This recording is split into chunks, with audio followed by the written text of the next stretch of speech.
আসসালামু আলাইকুম। বিদুকাল ইন্দিয়া হাজার আসমত বিশ্ববিদ্যালয় কলেজে 2020-21 শিক্ষাবর্ষে ভর্তিকৃত সকল নবীন ছাত্রছাত্রীদেরকে ফিলোসফি ডিপার্টমেন্ট থেকে জানাচ্ছি আন্তরিক শুভেচ্ছা ও অভিনন্দন। তোমরা সবাই কেমন আছো? আশা করি পরম করুণাময়ের অশেষ রহমতে তোমরা সবাই সুস্থ ও নিরাপদে আছো। কোভিড-19 অর্থাৎ করোনা ভাইরাসের কারণে শিক্ষা প্রতিষ্ঠান বন্ধ থাকায় তোমাদের সাথে আমরা সরাসরি পরিচিতি হতে পারছি না। তাই আজ আমি তোমাদের কাছে আমার পরিচয় তুলে ধরবো আর তোমাদের সাথে পরিচিত হব সরাসরি, সেটা হচ্ছে কলেজ যখন খুলবে তখন। তাহলে আমি কানিস ফাতেমা, প্রভাষক যুক্তিবিদ্যা, গৃহকাল ইন্দিয়া হাজার আসমত বিশ্ববিদ্যালয় কলেজ। আমি এসএসসি চাঁদপুর মাতৃবীর সরকারি উচ্চ বালিকা বিদ্যালয় থেকে কমপ্লিট করেছি এবং এইচএসসি চাঁদপুর সরকারি মহিলা কলেজ থেকে কমপ্লিট করেছি। আর অনার্স এবং মাস্টার্স আমি ঢাকা ইউনিভার্সিটি থেকে কমপ্লিট করেছি। যুক্তিবিদ্যা বিষয়ে আমরা দুজন শিক্ষক আছি। আমার আরেকজন সহকর্মী হলেন জনাব মাহমুদুল কবির। ওনার সাথে নিশ্চয়ই তোমরা ইতিমধ্যে যুক্তিবিদ্যার প্রথম ক্লাসে পরিচিত হয়েছ। এই যুক্তিবিদ্যা তোমাদের কাছে যারা এবার মানবিক বিভাগে যারা ভর্তি হয়েছে তাদেরকে আমি বলবো যে তোমরা জানো যে তোমাদের মানবিক বিভাগে দুটো শাখা রয়েছে, একটা হচ্ছে এ শাখা আর একটা হচ্ছে বি শাখা। যারা যুক্তিবিদ্যা ও ভূগোল নিয়েছ তাদের শাখাটা হচ্ছে এ শাখা, আর যারা অর্থনীতি এবং সমাজকর্ম নিয়েছ তাদের শাখাটা হচ্ছে কি বি শাখা। তোমাদের কাছে যুক্তিবিদ্যা বিষয়টা কিন্তু একদম নতুন, কেননা তোমরা কিন্তু যারা এই যে এসএসসি লেভেলটা কমপ্লিট করে এসেছো তারা কোথাও কিন্তু যুক্তিবিদ্যা পড়োনি, তাই তো? এখন বিষয়টা তোমাদের কাছে নতুন, তাই আমি বলবো যে তোমরা যদি নিয়মিত আমাদের ক্লাসগুলো দেখো এবং শুনো এবং লিখে রাখো প্রয়োজনীয় বিষয়গুলো, তাহলে তোমরা অবশ্যই কী হবে, তোমাদের কাছে অত্যন্ত সহজ লাগবে বিষয়টা। গণপ্রজাতন্ত্রী বাংলাদেশ সরকারের শিক্ষা মন্ত্রণালয়ের নির্দেশে গত 4 অক্টোবর থেকে কিন্তু দেশের সকল শিক্ষা প্রতিষ্ঠানে এইচএসসি প্রথম বর্ষের অনলাইন ক্লাস শুরু হয়েছে। তোমরা যারা আমাদের কলেজের অনলাইন পেজ আমার ঘরে আমার কলেজে যুক্ত হয়েছ তাদের সবাই কাছে আমি বলবো যে তোমরা তোমাদের যত বন্ধুবান্ধব আছে যারা এই কলেজে ভর্তি হয়েছে তাদেরকে বলবে অবিলম্বে এই পেজে যুক্ত হতে, কেননা তোমাদের ক্লাসগুলো কিন্তু এমনিতেই একটু দেরিতে শুরু হয়েছে। তার মধ্যে আমরা প্রতিটি ক্লাসে কিন্তু খুব ইম্পর্টেন্ট টপিকস নিয়ে আলোচনা করব। আর আমি আগেও বলেছি যুক্তিবিদ্যা বিষয়টা তোমাদের কাছে নতুন, তাই ইম্পর্টেন্ট কিছু টপিক্সের মধ্যে যে কথাটাই আমরা বলবো প্রতিটি ক্লাস কিন্তু আমাদের একটার সাথে আরেকটা রিলেটেড। এখন তোমরা যদি ক্লাসগুলো ঠিকমতো না করো তাহলে কি হবে, তোমরা কিন্তু পিছিয়ে পড়বে এবং তোমাদের আলোচনাগুলো বুঝতে কষ্ট হবে। এই জন্য আমি তোমাদের কাছে বলবো তোমরা ক্লাসগুলো খুব মনোযোগ সহকারে দেখবে এবং প্রয়োজনীয় বিষয়গুলো লিখে রাখবে। তোমাদের অনেককেই আমি দেখেছি যে তোমরা লিখছো যে আমরা মানবিক বিভাগের বইয়ের যে লিস্টগুলো সেগুলো আমরা পাচ্ছি না। তোমাদেরকে কিন্তু আমাদের কলেজ থেকে কিন্তু একটা সিলেবাস দিয়ে দিয়েছে, সেটার মধ্যে কিন্তু প্রত্যেকটা সাবজেক্টে বইয়ের নাম দেওয়া আছে। তোমরা সেখান থেকে বইয়ের নামগুলো দেখে নেবা। তারপরেও প্রতিটি ক্লাসে কিন্তু স্যাররা তাদের বইয়ের নামগুলো বলে দিচ্ছে। আমি তোমাদের সুবিধার্থে আবারও বইগুলো নামগুলো আমি আমার বোর্ডে লিখে দিয়েছি, তোমরা দেখো।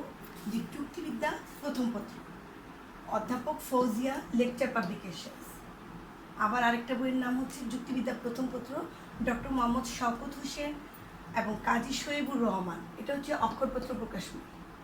আরেকটা বই আছে যুক্তিবিদ্যা প্রথম পত্র, তাসমিনা জাহান, শাহানাজ জাহান খান, গৌতম চন্দ্র সেন, এটা হলো কাজল ব্রাদার্স লিমিটেড। এরকম কিন্তু বেশ কয়েকটি রাইটারের বইগুলো কিন্তু তোমাদের কাছে থাকবে। তোমরা যার যা খুশি যে কোনো রাইটারের বই তোমরা কিনতে পারো, ঠিক আছে? যে কোনো বই তোমরা কিনতে পারো, তবে দ্রুতই বইগুলো কিনে ফেললে তোমাদের জন্য সুবিধা হবে। আমরা যখন ক্লাসগুলো শুরু করছি সেহেতু তোমরা বইগুলো কিনে ফেলবে, ঠিক আছে?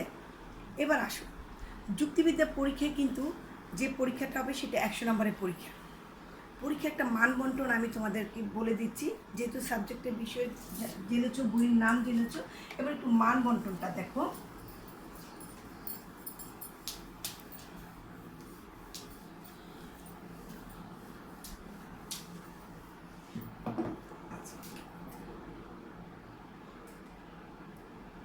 এমসিকিউ, এমসিকিউ 30টা থাকবে, 30টা থাকবে। এই 30টাই তোমাদেরকে কিন্তু দিতে হবে। 30টা প্রতিটার মান হচ্ছে 1 করে, তাহলে কি হলো 30 পূরণ 1 সমান সমান 30 নাম্বার। তাহলে কি বললাম, এমসিকিউ 30টা পরীক্ষা থাকবে এবং 30টাই দিতে হবে এবং প্রতিটার মান 1 করে, তাহলে এখানে হচ্ছে কি 30। এবার আসো সৃজনশীল বা এসএসকিউ যেটাই বলো। এই সৃজনশীল যে প্রশ্নগুলো থাকবে সেখানে কিন্তু থাকবে যে মোট 11টা প্রশ্ন থাকবে। মোট 11টা সৃজনশীল কিন্তু তোমাকে দেওয়া থাকবে, মোট 11টা প্রশ্ন থাকবে। যে কোনো 60টি প্রশ্নের উত্তর দিতে হবে, 60টি প্রশ্নের উত্তর দিতে হবে। তাহলে 60টি প্রশ্নের উত্তর যদি দিতে হয়, তাহলে 60টি প্রশ্নের উত্তর হচ্ছে কি প্রতিটার মান 10 করে, তাহলে হবে কি 7 পূরণ 10, প্রতিটার মান 10 করে, 7 পূরণ 10 তাহলে কত 70, 70 আর 30 কত 100। তাহলে যুক্তিবিদ্যা যখনই পরীক্ষা হবে তখন তোমাদের 100 নম্বরের পরীক্ষার মধ্যে এমসিকিউ 30টা থাকবে এবং সৃজনশীল কি থাকবে মোট 11টা প্রশ্ন থাকবে, যে কোনো 60টি প্রশ্নের উত্তর দিতে হবে আর প্রতিটি প্রশ্নের মান হচ্ছে 10 করে, তাহলে 60টা প্রশ্ন 70। এখন আসো এই যে 10 করে প্রশ্নগুলো থাকবে সেক্ষেত্রে দেখা যাবে যে আমরা দেখব যে কীরকম প্রশ্ন থাকবে। প্রতিটি সৃজনশীল প্রশ্নে থাকবে হলো ধরো 1 নাম্বার মানে ক নাম্বারে থাকবে হলো জ্ঞানমূলক, খ নাম্বারে থাকবে হলো অনুধাবনমূলক,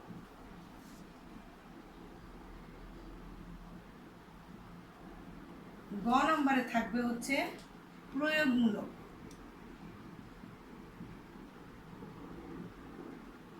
আর ঘ নাম্বারে থাকবে হলো কি উচ্চতর দক্ষতা।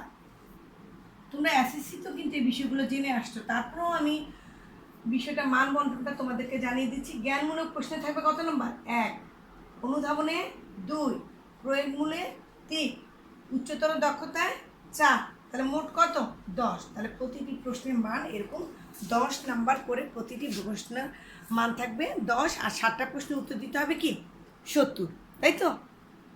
আচ্ছা, এবার আসো আমরা কি করব যে আমরা দেখব যে যুক্তিবিদ্যা বিষয়টা নিয়ে আমরা একটু আলোচনা করব। তাহলে আমি যুক্তিবিদ্যা বিষয়টা নিয়ে আলোচনা করছি। যুক্তিবিদ্যা বিষয়টা আলোচনা করতে গেলে আমাদের প্রথমে যে বিষয়টা আসবে সেটা হচ্ছে ফিলোসফি। প্রথমে যে বিষয়টা আসবে সেটা হচ্ছে কি আমরা বলেছি যে ফিলোসফিটা মূলত এই যে আমরা যুক্তিবিদ্যা পড়েছি, যুক্তিবিদ্যা হচ্ছে ফিলোসফির একটি শাখা। তাহলে আমরা কি বললাম, ফিলোসফির একটি শাখা হচ্ছে যুক্তিবিদ্যা। আমরা যখন এইচএসসি কমপ্লিট করে অনার্সে ভর্তি হই তখন কিন্তু আমরা মূলত ফিলোসফি বিষয়টা নিয়ে আসলে অনার্স এবং মাস্টার্স করি, আর এইচএসসিতে মূলত পড়ানো হয় এই ফিলোসফির একটি শাখা অর্থাৎ যুক্তিবিদ্যা নিয়ে। এখন অনেকে কিন্তু ফিলোসফি শব্দটা আমি যখন প্রথম ক্লাসটাই নিই তোমাদের সাথে তখনই কিন্তু আমি ফিলোসফির বানানটা তোমাদেরকে আগে বোর্ডে দেখাই, কারণ বানানটা একটু জটিল, অনেকেই বানানটা ঠিকমতো পারে না। তাহলে চলো আগে আমরা ফিলোসফি জিনিসটা কি সেটা একটু দেখি বানানটা।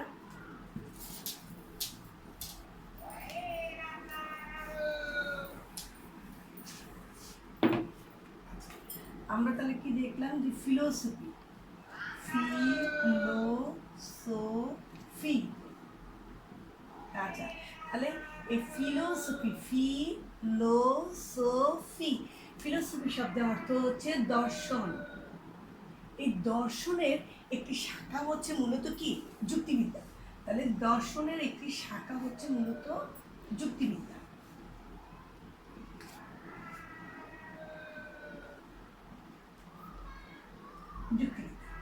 ফিলোসফির একটি শাখা হচ্ছে যুক্তিবিদ্যা। তাহলে ফিলোসফিটা হচ্ছে কি দর্শন, আর ফিলোসফি জিনিসটা কি জগৎ জীবন সম্পর্কে মানুষের মনে কতগুলো প্রশ্ন জাগে, এই প্রশ্নের যে যৌক্তিক উত্তর দানের যে চেষ্টাটা সেটাই হচ্ছে মূলত ফিলোসফি বা দর্শন। কারণ আমি কি বললাম, দর্শনটা কি, জগৎ ও জীবন সম্পর্কে মানুষের মনে যেসব প্রশ্ন জাগে সেসব প্রশ্নের যৌক্তিক উত্তর দানের প্রচেষ্টাই হচ্ছে মূলত দর্শন। আচ্ছা, তাহলে আমরা কি বললাম, যে জগৎ ও জীবন সম্পর্কে মানুষের মনে যেসব মৌলিক প্রশ্ন জাগে সেসব প্রশ্নের উত্তর দানের, মানে যৌক্তিক উত্তর দানের প্রচেষ্টাটাই হলো মূলত দর্শন। এই দর্শনের সংজ্ঞাটা কিন্তু তোমাদের লাগবে, সেজন্য সংজ্ঞাটা আমরা যখন দ্বিতীয় অধ্যায়ে যখন আমরা আলোচনা করব তখন কিন্তু মূলত আমরা এই দর্শনের সংজ্ঞাটা তোমাদের লাগবে। আচ্ছা, এখন আমরা আজকে তোমাদেরকে যুক্তিবিদ্যা সম্পর্কে সামান্য একটু বলি যে যুক্তিবিদ্যা জিনিসটা আসলে কী। যুক্তিবিদ্যার ইংরেজি প্রতিশব্দটা হচ্ছে কি, লজিক। যুক্তিবিদ্যার ইংরেজি প্রতিশব্দ হচ্ছে লজিক। ইংরেজি প্রতিশব্দ হচ্ছে কি, লজিক। এই লজিক শব্দটা ল্যাটিন শব্দ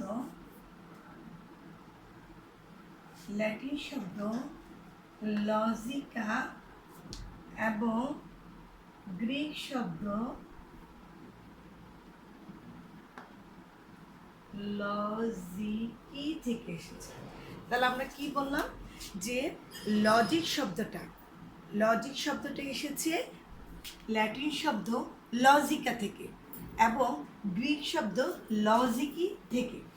এই যে গ্রিক শব্দ লজিকি, এই লজিকিটা কিন্তু মূলত কি, এই লজিকিটা মূলত একটা বিশেষণ।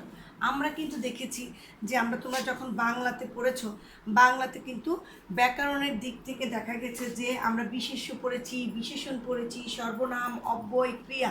ঠিক যুক্তিবিদ্যার মধ্যে কিন্তু তুমি এগুলো পাবে। তুমি যুক্তিবিদ্যার ভাষায় কিন্তু তুমি এরকম জিনিসগুলো পাবে। অনেকটা আমরা দেখবা যে বাংলার সাথে অনেকটা মিল আছে বিভিন্ন। আর মূলত আরেকটা বিষয়, যেহেতু এটা বলতে হলো, তাহলে তোমাদেরকে বলি, ফিলোসফি কিন্তু মূলত প্রথমে বলা হতো যে সকল বিজ্ঞানের মাতা হিসেবে বলা হতো ফিলোসফিকে। এই ফিলোসফির মধ্যে সমস্ত কিছুই ছিল, ধরো যে বিজ্ঞান বলো, সব কিছু কিন্তু এই ফিলোসফির মধ্যে ছিল। এখন ফিলোসফির সংসারটা কি হয়েছে, বড় হয়ে গেছে। যখন দেখা গেল যে বিজ্ঞানের বিভিন্ন শাখা প্রশাখা অনেক কিছু, এবং ধরো মানবিকের বা আর্টসের বিভিন্ন বিষয়গুলো এটার মধ্যে আসলো, তখন হলো কি, মার সাথে যদি সন্তান যখন থাকে একসাথে, তোমরা যখন থাকো, যখন তোমাদের বিয়ে হয়ে যায়, তখন তোমরা কি করো, আলাদা একটা সংসার করো। ঠিক তেমনই ফিলোসফিকে বলা হয় মাদার অফ অল সায়েন্সেস। এই মাদার অফ অল সায়েন্সেস বলার কারণটা হচ্ছে যে ফিলোসফি সকল বিজ্ঞানের কি মাতা। তারপরে আস্তে আস্তে যখন তার ছেলেমেয়েরা তাদের যখন পরিবার পরিজন বের হলো, তখন তারা কি করলো, আলাদা আলাদা সংসার নিয়ে হলো।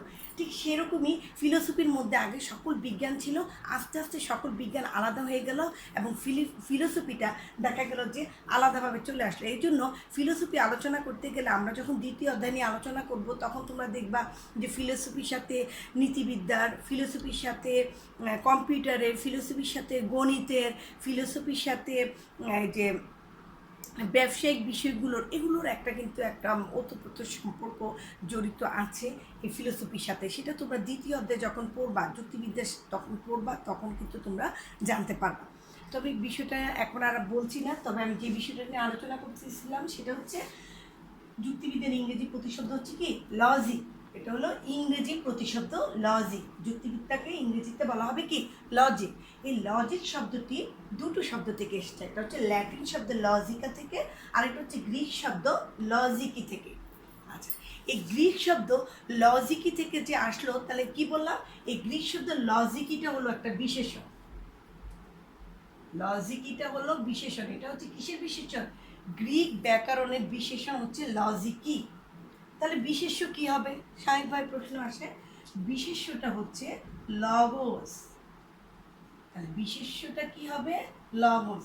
তাহলে এই বিশেষ্য বা বিশেষণ এগুলো কি, এগুলো হচ্ছে গ্রিক ব্যাকরণের বিশেষণ হচ্ছে লজিকি। কিসের, লজিকের। লজিক শব্দটি গ্রিক শব্দ লজিকি থেকে এসেছে। এটি হচ্ছে গ্রিক ব্যাকরণের বিশেষণ, আর বিশেষ্যটা হয়েছে কি, লগোস। তা লগোস শব্দের অর্থ কি, লগস শব্দের অর্থ হচ্ছে চিন্তা বা ভাষা বা বিজ্ঞান। তাহলে কি দেখলাম আমরা? লগজ শব্দের অর্থ হচ্ছে চিন্তা বা ভাষা বা বিজ্ঞান।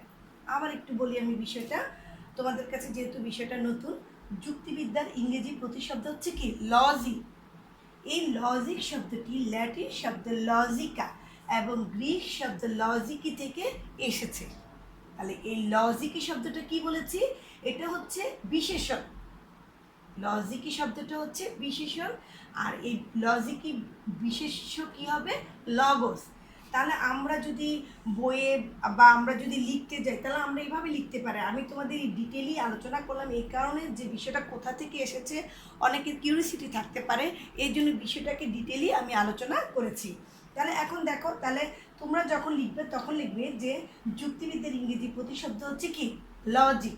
লজিক শব্দটি গ্রিক শব্দ লগস থেকে এসেছে, এটা বললেও তোমাদের চলবে।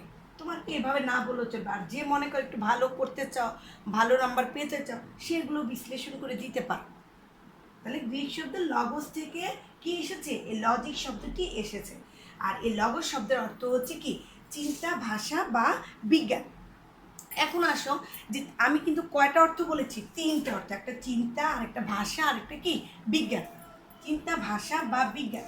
এখন এই চিন্তা, ভাষা বা বিজ্ঞান যে আমি বলেছি, এই যে এই তিনটা অর্থ বোঝানো হয় এজন্য যে চিন্তার সাথে কিন্তু ভাষার একটা ঘনিষ্ঠ সম্পর্ক রয়েছে। চিন্তার সাথে কার সম্পর্ক রয়েছে? ভাষার একটা ঘনিষ্ঠ সম্পর্ক রয়েছে। অর্থাৎ এই ভাষা ছাড়া আমরা কখনো কিন্তু চিন্তা করতে পারি না। আমাদের চিন্তা করতে গেলে কি করে? তোমার মনে তুমি যেই ভাষায় কথা বলো সেই ভাষা নিয়েই তো তুমি চিন্তা করো। যে আমি আজকে কলেজে প্রথম ক্লাস করতে যাব, বা আমার কলেজে অনলাইন ক্লাস শুরু হবে, এই যে বিষয়গুলো, এগুলো তুমি কিসের মাধ্যমে চিন্তা করো? ভাষার মাধ্যমে তুমি চিন্তা করো। তাহলে কি বললাম? যে ভাষাটা হচ্ছে কি? চিন্তার একটা বাহন। ভাষা ছাড়া আমরা কখনোই চিন্তা করতে পারি না। আর এই চিন্তাটা তখনই বিজ্ঞানের বৈশিষ্ট্য লাভ করে। এই চিন্তাটা তখনই বিজ্ঞানের বৈশিষ্ট্য লাভ করবে কখন? যখন সেটা ভাষার মাধ্যমে একটা সুশৃঙ্খল রূপ লাভ করবে। কঠিন লাগলো বিষয়টা? আবার বলেছি যে ভাষা হচ্ছে কি? ভাষা হচ্ছে চিন্তার একটা বাহন। ভাষা ছাড়া কোনো চিন্তা করা যায় না।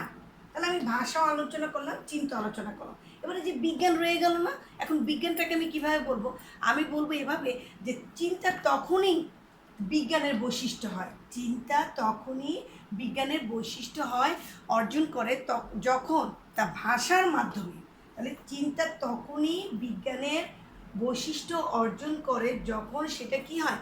ভাষার মাধ্যমে একটা সুশৃঙ্খল রূপ লাভ করে। তোমরা জানো বিজ্ঞানের জ্ঞান কিন্তু সবসময় কি? সুশৃঙ্খল রূপ। তাহলে ভাষার মাধ্যমে যখন চিন্তাটা একটা সুশৃঙ্খল রূপ লাভ করবে তখনই সেটাকে বলা হবে কি? মূলত বিজ্ঞান। এখন আসো, তাহলে আমাদের যুক্তিবিদ্যা কাকে বলে সেই বিষয়টা দেখি। যুক্তিবিদ্যা কাকে বলে তোমরা এই বিষয়টা লিখে রাখো। যুক্তিবিদ্যা হলো ভাষায় প্রকাশিত চিন্তা সংক্রান্ত বিজ্ঞান। তাহলে যুক্তিবিদ্যার সংজ্ঞাটাকে আমি বলি, এভাবে একটু লিখে দেই।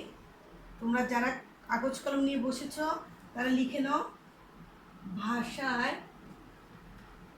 প্রকাশিত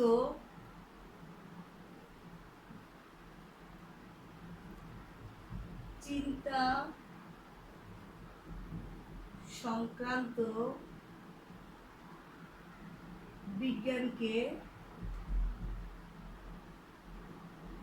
যুক্তিবিদ্যা বলে। খুব সহজ একটা সংজ্ঞা।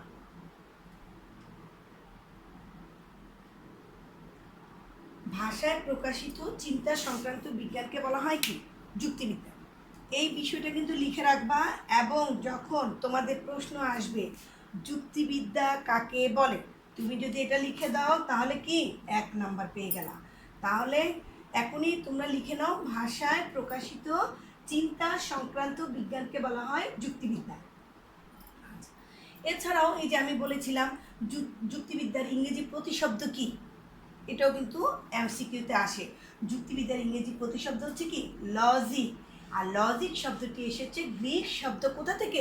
লগোস থেকে। আর লগোস শব্দের অর্থ হচ্ছে কি, এটা আসে কিন্তু যে কোনো একভাবে আসতে পারে, হয় আসতে পারে যুক্তিবিদ্যা ইংরেজি প্রতিশব্দ কি, অথবা আসতে পারে লজিক শব্দটি কোন শব্দ থেকে এসেছে, তখন বলতে হবে গ্রিক শব্দ লগোস থেকে এসেছে। আচ্ছা, এই লগোস শব্দটার অর্থটা কি, এটাও আসতে পারে, তখন বলবা চিন্তা বা ভাষা বা বিজ্ঞান, যেটাই বলো তোমার এমসিকিউর উত্তরে যেটা থাকুক সেটাকে তুমি টিক চিহ্ন দেবা। আচ্ছা, তাহলে কি হলো যে আমরা দেখলাম যে যুক্তিবিদ্যার বিষয় সম্পর্কে আমরা বিষয়টা জানতে পারলাম। এখন দেখো, সারাক্ষণই তুমি দেখলা যে আমি প্রথমেই বলেছি চিন্তা। এখন চিন্তা কি জিনিসটা? চিন্তা কিন্তু যুক্তিবিদ্যার একটা গুরুত্বপূর্ণ বিষয়। তাহলে চিন্তা কি? যুক্তিবিদ্যার একটি গুরুত্বপূর্ণ বিষয়। চিন্তা কিন্তু তিন ধরনের রয়েছে। একটা হচ্ছে কি, চিন্তা তিন ধরনের। একটা হচ্ছে স্মৃতিমূলক,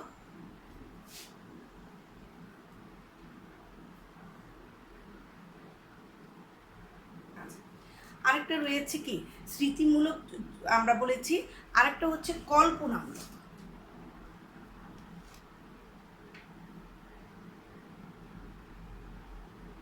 আরেকটা স্মৃতিমূলক, কল্পনামূলক, আরেকটা হচ্ছে অনুমানমূলক। আরেকটা হচ্ছে কি অনুমানমূলক। তাহলে চিন্তাকে তিন ভাগে ভাগ করা যায়, একটা হচ্ছে স্মৃতিমূলক, আরেকটা হচ্ছে কল্পনামূলক, আরেকটা হচ্ছে অনুমানমূলক।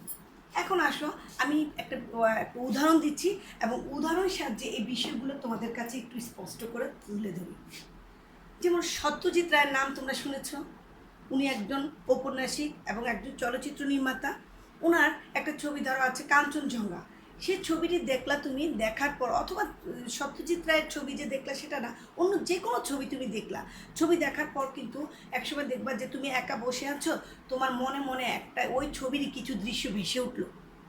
তুমি যখন ছবিটা শেষ করে তুমি শুতে গেলা বা অথবা তুমি একা বসে কোনো কিছু নিয়ে ভাবছো, হয়তো দেখা গেল যে এই যে ছবিটা, এই ছবিটার কিছু স্মৃতি তোমার মধ্যে মানে ভেসে উঠলো।